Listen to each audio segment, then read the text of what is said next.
What's up, everybody? You're tuning into Behind Closed Doors with your host, Tyesha, and today we are talking about true colors. So if you're interested, stay tuned, and we are about to get into it. So let's go.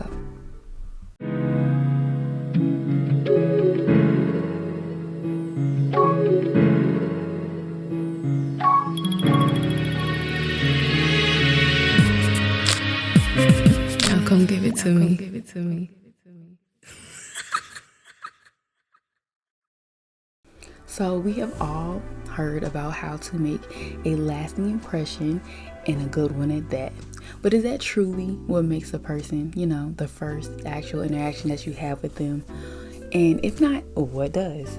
So, like I said before, today we are talking about true colors, we are talking about intention, and we are also talking about impression. So, to get started, we are going to start off with the first impression, because that is the initial time that you actually meet somebody to see what they are talking about, what they got bringing to the imaginary table. No matter if it's for a job interview or potential friendship, potential relationship, potential whatever the relationship is going to be, we want to make sure that this is done properly. So why do most people think that this first impression is the most important out of all the interactions that you'll probably ever have? And you know what's crazy? Before I even dive into that, the first impression, are you actually going to remember it? Or is it just something that we have put into our heads? I don't know. I guess we're going to find out today. So, with it being one of the most important interactions that you have with a new person, this sets the foundation for years to come, right? So the reason that it is really important to do good is because you may never get another chance to have that person's attention after that initial meeting, and so you have to make it count, to be honest. Now, I do believe that the interactions thereafter are important as well, but that first time meeting, it really sets the tone, sets the mood for how you guys will interact thereafter, So the only thing that can really get in the way, I have about 4 things that come to mind when I think about factors that may skew the result of somebody making more so of a bad impression rather than a good one. So you can be nervous that day or intimidated by position, which would be you would be sort of dropping the ball, because that could lead to missed opportunities. When people talk to you, they want to know that they are giving a position, and this goes for any type of situation, whatever the position is. They want somebody confident and sure of themselves, that know that they could handle whatever this person is about to throw at them, whether it's an assignment or it is questions or tests or anything. They want to feel comfortable enough to know that, hey, if I give you something, you got my back and we can do this together. We're a team. It may not seem like that, but people are looking at everything. Especially in the beginning, they are looking for commonalities between you two. So if you are being nervous, you may start, tripping over your words or saying things that you won't even normally say, but now you're super nervous and intimidated that you don't even know what to do. So that is one of the environmental factors that could, I can't get my words, you see? But if I chill, take a breath, and talk, I could do it. So the intimidation part, I want to kind of dive into. Nobody is better than you, and that is not on a cocky level. That is to keep you on the same grounded level, so you don't have to trip up and feel like, oh, what if I'm not good enough? What if I'm this? Or what if they don't like me? You're the best thing to happen to them. You have to feel that, because if you don't feel that, how in the world do you expect anybody else to believe it? So in a sense, fake it till you make it, and that's on what? Piriana. Yeah. Okay. So the next one, may not be having a good day. You may be having some personal issues going on at home or in your life, but guys, if you can hold that back till after these little 5-10 minutes of you interacting with this person, because it really could be life changing. This could change your whole day around, could change your whole year around. You could gain so many opportunities by just being that person that can separate personal from business, or personal from relationship, or wherever you're going with this. I had to put a lot of things aside to be able to come out of different shells that I never knew I had, because normally I'm not really a nervous person. So when I got to like college, I noticed that sometimes I do get a little more anxious than other times, depending on the situation. Like when I had to take public speaking or communication or whatever the class was, and I was like, oh my gosh. But as I started feeling more comfortable and looking at people as if, hey, I know these people my whole life, it's okay. Even though I didn't, I was faking it, but I know that I'm more comfortable around people who I feel I can talk to, which are friends and family and things of that nature. So it was easier to let it flow. It was more natural when it came to like reciting my speeches and doing things of that nature and giving presentations. Like normally it's like, I had this feeling in my gut and then I speed past everything. But once you just slow it down, mellow it out, and like, hey, I got this, you good for real. My third one is trying too hard and not being authentic. So with you not being yourself, and this is not part of faking it till you make it, because I feel like everybody has a confident factor, but when you try too hard not to be yourself, that's when you end up faking yourself out, because you think like, oh, this person wants this type of person.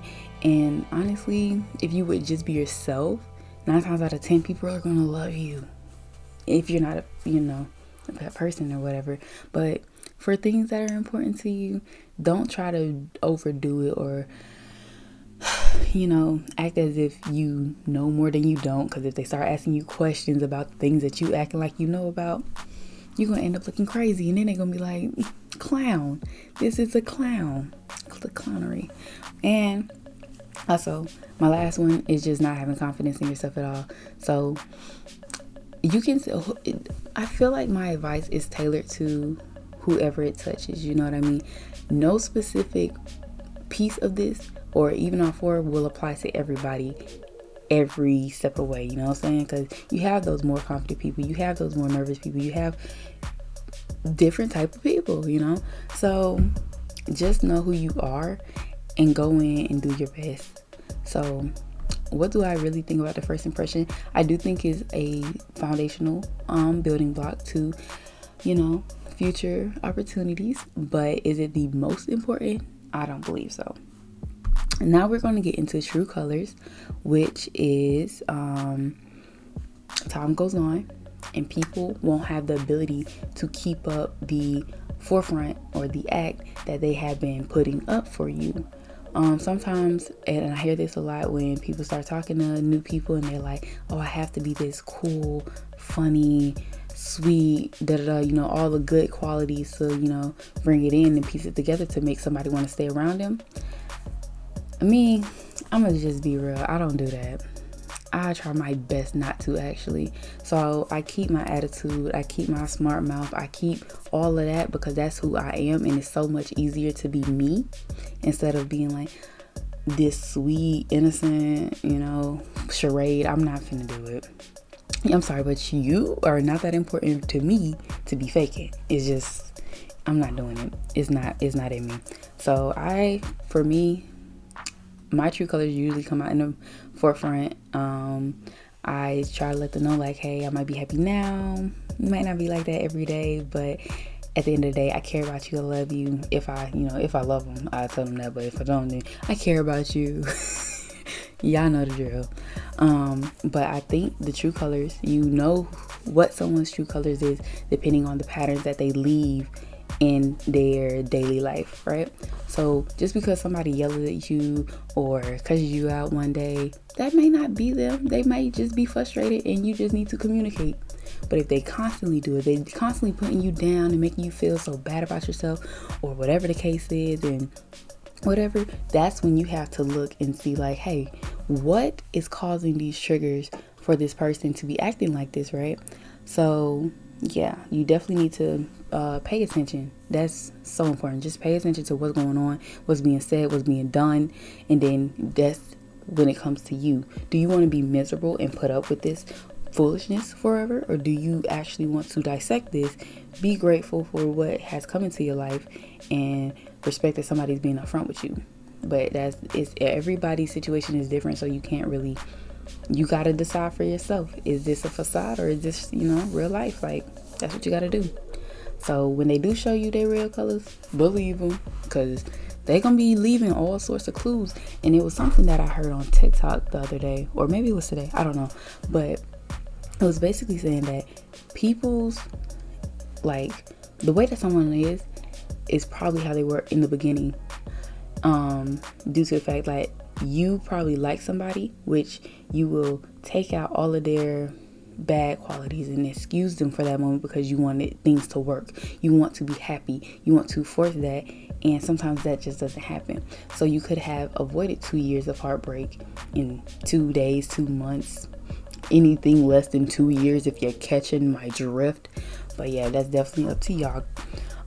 Tough situations where you have to make bigger decisions about who you are and who you want to surround yourself with. So if this person does not match your energy or doesn't match who you want to become or who you aspire to be, if you don't like that, do not include these people in your future plans. Do you hear me? Do not include these people in your future plans, because what are you doing? Y'all not hearing me? But we're going to go ahead and get to the third topic of tonight, which is intentions. How do you know someone's intentions? Let me tell you, it's going to be the craziest answer, but I'm telling you, restriction is not the answer. When you don't allow people to be who they genuinely are, they are going to try everything your way. And that's not going to do anything. Pretending to be somebody for somebody, it's not going to get you anywhere, and it's not going to get them anywhere. You have to let people be their whole naked self. Seriously, because if you don't, all it's going to be is a lot of people pleasing, and then once they get tired of that, who knows what's going to happen. So just like there's a saying where it's like, oh, it's not about where he wants to be, is where he is, or something like that. You have to let them make mistakes. You cannot avoid or try to block out every bad thing that's going to happen to you in your life, because then you won't know what to do when things blow up. So I say you have to let people show you what they'd rather be doing at all times. If that person isn't calling and texting you, they don't want to talk to you, obviously. If that person isn't coming to see you and be around you and spend time with you, that means they don't want to. I mean, it's as simple as that. It took me, and believe me, I've been in this situation before. I've had times where I'm like, oh, maybe he stopped, no. Because then you have to think about yourself. If you didn't want to do something, are you going to do it? 9 times out of 10, no, you're not. Because why? You don't have no reason to if you don't want to. So you have to look at other people in the same light and keep it like that, so you don't end up getting your feelings hurt. But behind closed doors, tell me how you feel. Has this ever happened to you? Do you think the first impression is the most important impression, or do you think, multiple interactions is more important? Or is it about the person who they are becoming? Is it the person that they are? Like, tell me what y'all think. I want to know. So yeah, with that being said, y'all can tune in next week for another awesome topic. I don't know what it's going to be yet, but I know it's going to be worth it. So you can please smash the notification bell and like, share, comment, do it all you have to do to interact with this video. Get it out there, because I got a lot to say. Hey.